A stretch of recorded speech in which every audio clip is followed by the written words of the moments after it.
출애굽기 7장 14절부터 25절, 제목은 생명의 강, 죽음의 강입니다. 생명의 강, 죽음의 강. 한 시골 마을에 오래된 우물이 하나 있었습니다. 마을 사람들은 이 물을 생명인 것처럼 의지하며 살았습니다. 그 물을 마시고 농사에도 사용했습니다. 그러던 어느 해 여름, 비가 거의 오지 않자 우물에서 흙탕물이 나오기 시작했습니다. 며칠이 지나다 악취도 나왔습니다. 이제 우물물은 마실 수 없게 되었습니다.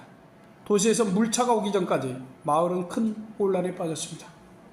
평소엔 깨닫지 못했지만 생명처럼 의지하는 물도 언제든 변할 수 있음을 알게 되었습니다. 사람이 살아가기에 반드시 필요한 것 가운데 하나가 물입니다. 물은 생명을 유지하게 하고 땅을 적셔 풍요로움을 만들며 인간의 일상과 노동을 지탱합니다. 고대 이집트, 애굽은 더욱 그러했습니다. 나일강은 단순한 강이 아니라 국가의 생명선이었습니다.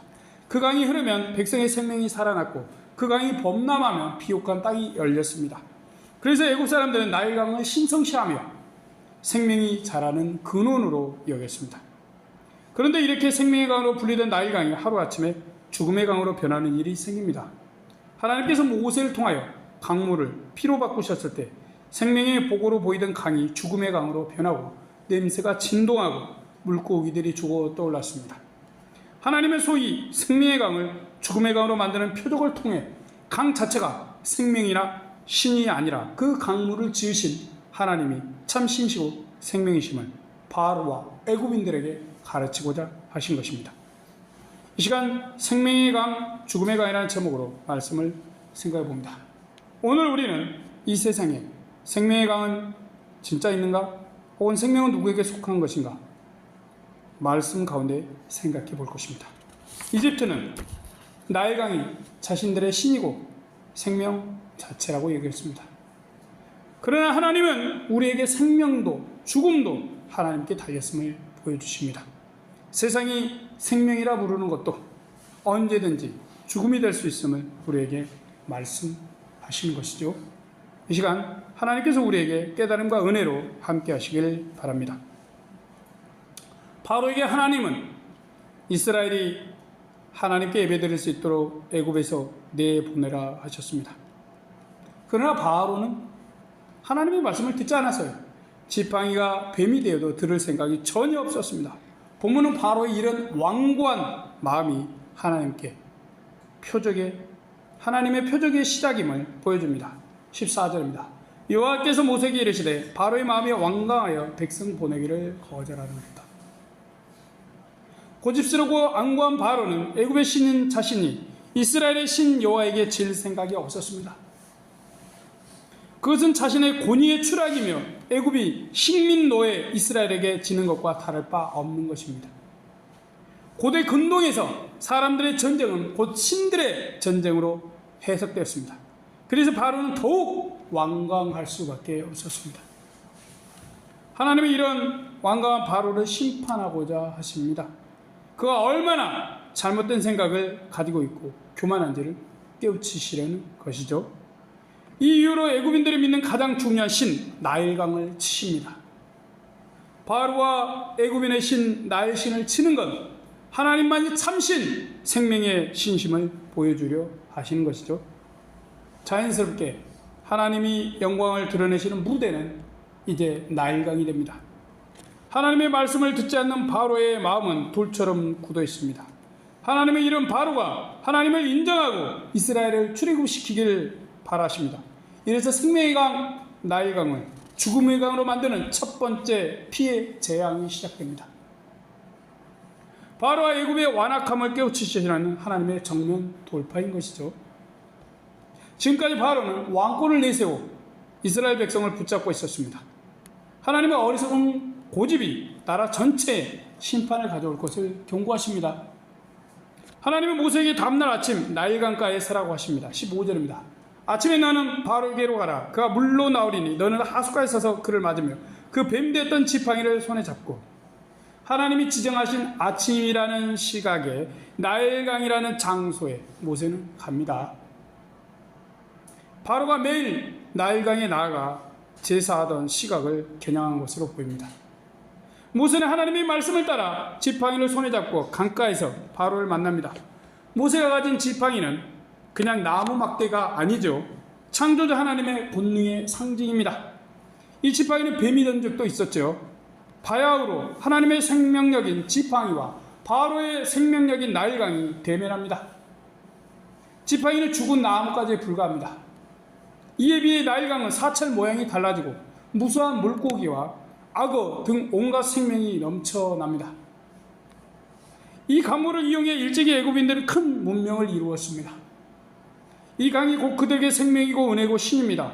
이 강이 있어서 그들은 죽음을 면했고 번창하며 살고 있었습니다. 그런데 하나님은 이 강을 향해 이미 죽어버린, 그러나 한 번은 뱀이 되었던 지팡이를 가지고 나아가게 합니다. 죽음과 생명이 만납니다. 분명 사람들이 보기에 지팡이는 죽음이죠. 그리고 나일강은 생명입니다. 바로와 그 신하들은 죽음의 나무가 여호와라는 신으로의 생명이 뱀이 되었던 사실을 보았습니다. 뱀이 되었던 지팡이가 바로와 애굽이 생명의 신으로 신봉하는 나일강을 칩니다.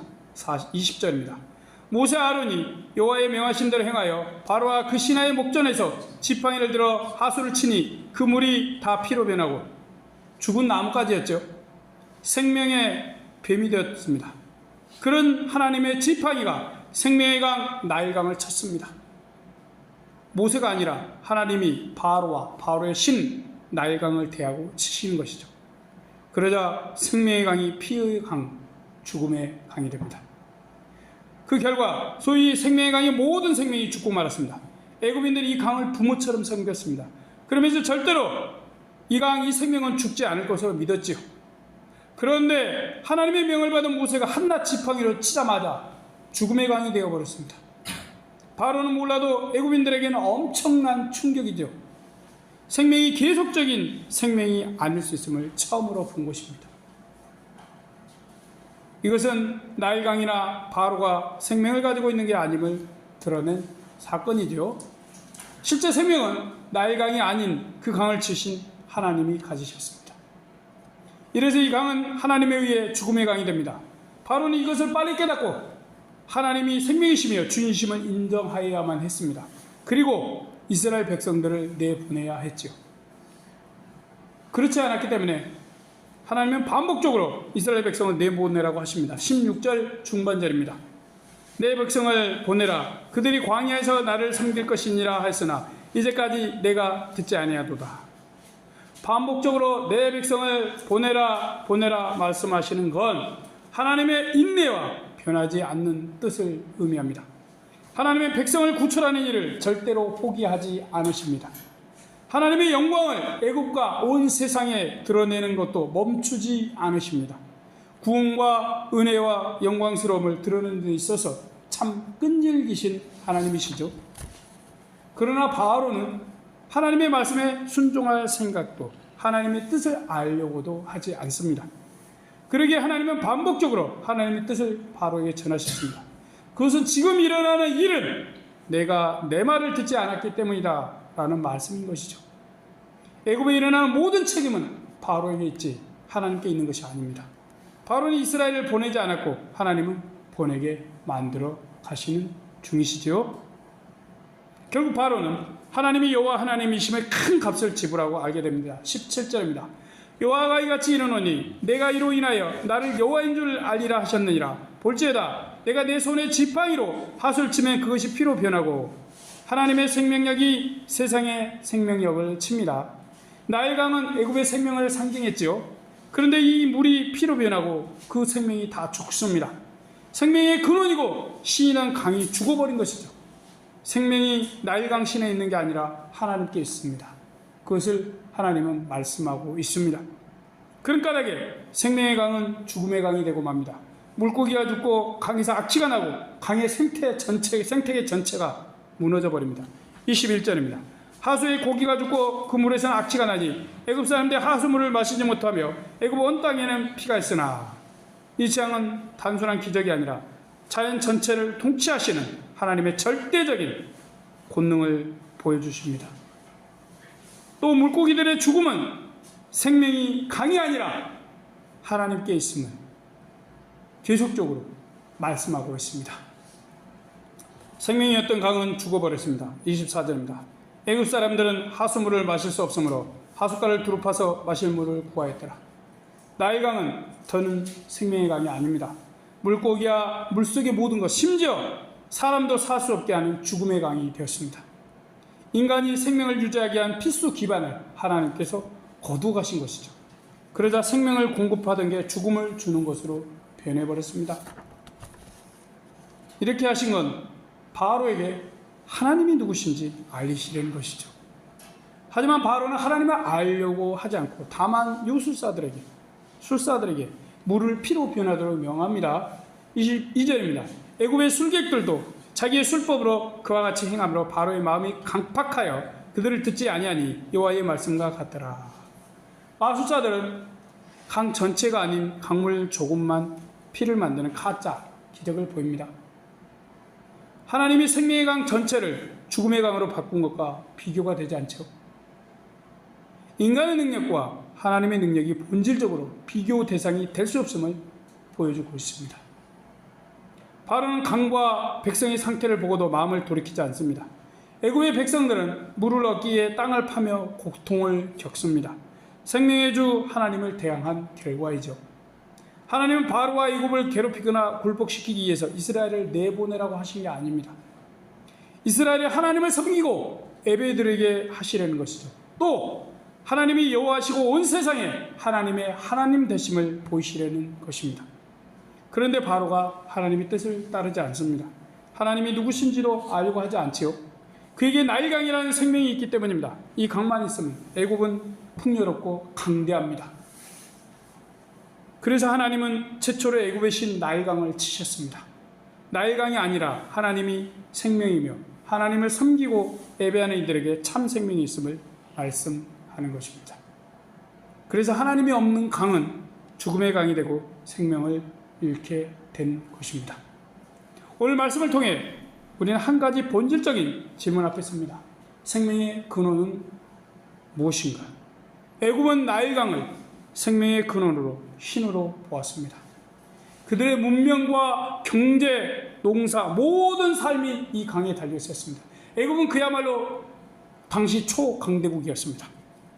그러나 하나님께서 그 강을 피로 변하게 하시자 그들의 생명의 원천은 하루아침에 죽음의 강이 되고 말았습니다. 이 장면은 우리에게 묵직한 질문을 던집니다. 우리는 지금 무엇을 나의 나일강으로 붙들고 있습니까? 우리는 무엇을 생명의 근원이요 안전망으로 삼고 있습니까? 사람들이 의지하는 세상의 강은 풍성할 때만 의지가 됩니다. 하지만 메마르거나 무너지면 불안해지고 마음이 흔들리지요. 건강, 재정, 직장, 인간관계, 자녀, 명예 등 이런 것들이 오늘날의 나일강일 수 있겠습니다. 애굽처럼 우리도 눈에 보이는 안정이나 환경이라는 나일강을 의지할 때가 있습니다. 이런 것들은 분명 우리의 삶을 풍요롭게 하고 돕기도 합니다. 그렇지만 결코 생명의 근원이 될 수 없습니다.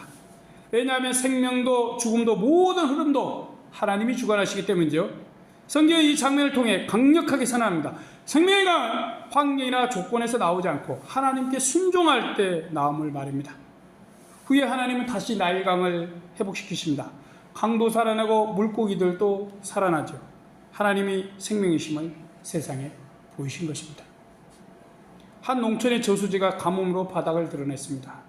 땅이 갈라지고 농부들의 얼굴에도 근심이 가득했죠. 그런데 어느 날 새벽 일기예보에도 없던 봄비가 내리기 시작했습니다. 얼마 후 갈라진 바닥이 서서히 물에 잠기고 그 저수지에 작은 물결이 일기 시작했습니다. 농부들은 말했습니다. 우리가 이 저수지를 살린 게 아니라 신이 살려주신 것 같다. 우리의 마음도 안구함으로 메말라 있을 때는 아무것도 살 수 없습니다. 안구함은 이렇게 생명을 죽이고 메마르게 합니다. 늘 충분해 보이던 생명의 자리도 우리가 하나님을 떠나 있을 때 어떻게 됩니까? 결국 그냥 죽음의 강이 되는 것입니다. 우리가 하나님이 아닌 세상의 것을 생명이라 붙들 때 죽음처럼 보이는 강이 흐를 수 있습니다. 관계가 끊어졌거나 건강이 무너졌거나 마음이 말라버릴 때도 있겠죠. 그러다 하나님께서 죽은 마음에 은혜의 비를 주시면 죽어 있던 곳에서 다시 생명의 강이 흐르게 됩니다. 하나님께서 나의 강을 피로 변하게 하신 건 단지 징벌을 위함이 아니었죠. 완악한 바로의 마음을 흔드시며 회복으로 부르고 계신 신호입니다. 애굽에 내린 심판은 파괴가 목적이 아니었습니다. 하나님은 바로가 무너지는 걸 원치 않으셨습니다. 그가 돌아서길 바라셨습니다. 하나님은 언제나 회복을 원하십니다.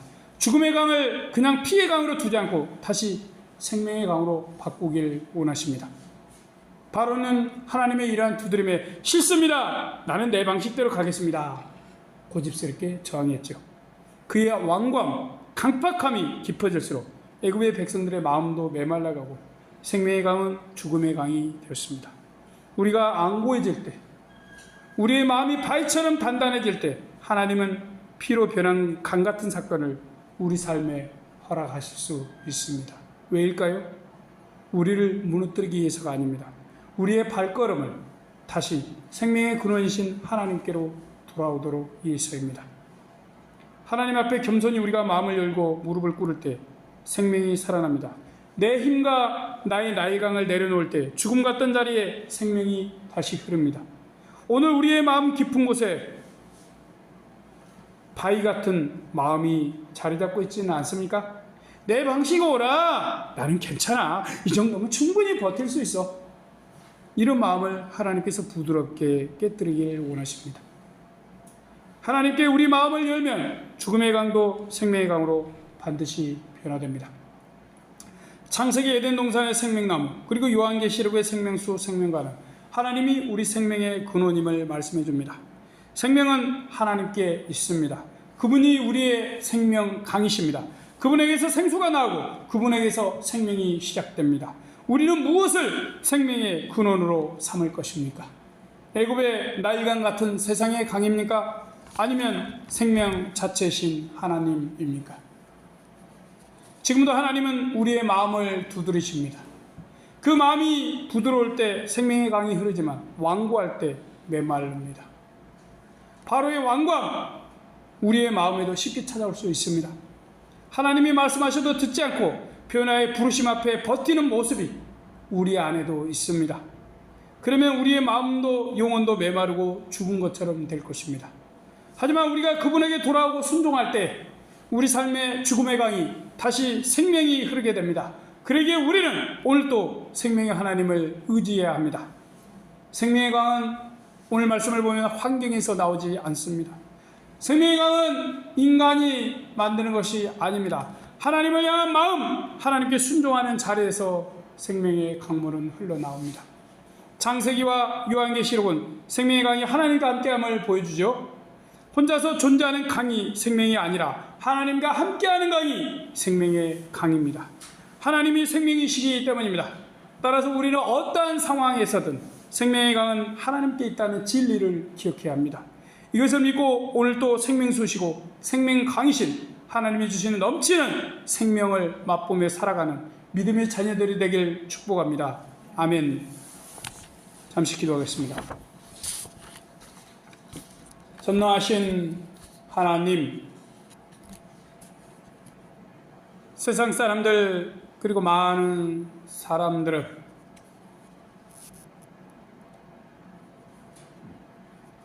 오늘날도 무언가를 찾고 있습니다.